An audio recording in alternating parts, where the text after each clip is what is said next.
ali atu. E a mai ta mai ve a mai. Week e ho mai au. E a mai ta mai ve a mai. Hiva ke lunga, hiva mai ve, hiva mali e. Te pate pate. Hiva ke lunga, hiva mai ve, hiva mali e. Te pate pate.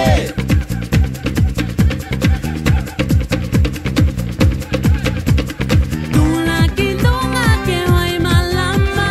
Tai mi tene e hoi na hiva.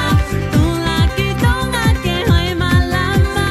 Lui lui mali e te ngalio na hiva. Tama mimita, teine mimita, hiva mimita. Kilo mai la haka ali atu. E a mai ta mai ve a mai. Week e ho mai au. E a mai ta mai ve a mai.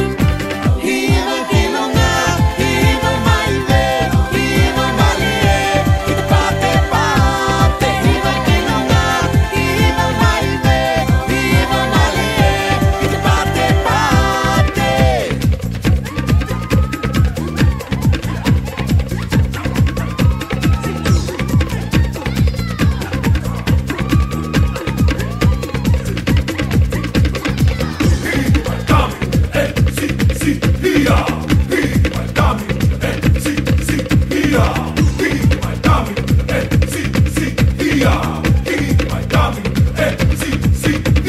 E a mai ta mai ve a mai. Week e ho mai au. E a mai ta mai ve a mai. Hiva ke lunga, hiva mai ve, hiva mali e. Te pate pate. Hiva ke lunga, hiva mai ve, hiva mali e. Te pate pate. Hiva ke lunga, hiva mai ve, hiva mali e. Te pate pate. Hiva ke lunga, hiva mai ve, hiva mali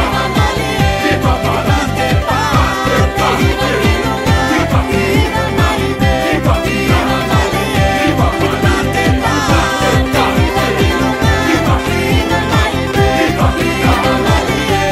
Te pate pate.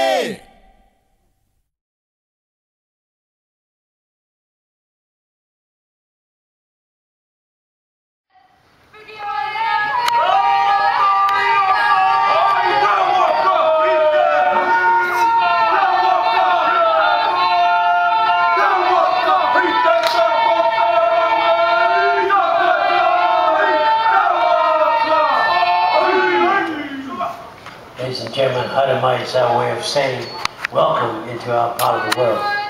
The call of Whakatau Maira simply reconfirms that the chief and his party are now invited to join us inside the Whare Tupuna. We invite you now to come in behind this group and join up with them and make your way into the building for the remainder of our cultural presentation.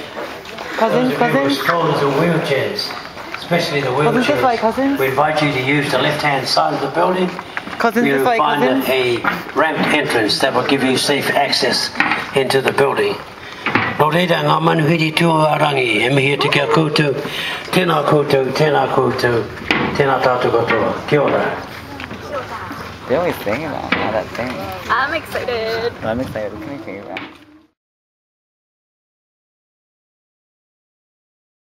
Tula ki tunga ke hoi malama. Lui lui mali e te ngalio na hiva. Tama mimita, teine mimita, hiva mimita. Kilo mai la haka ali atu. E a mai ta mai ve a mai.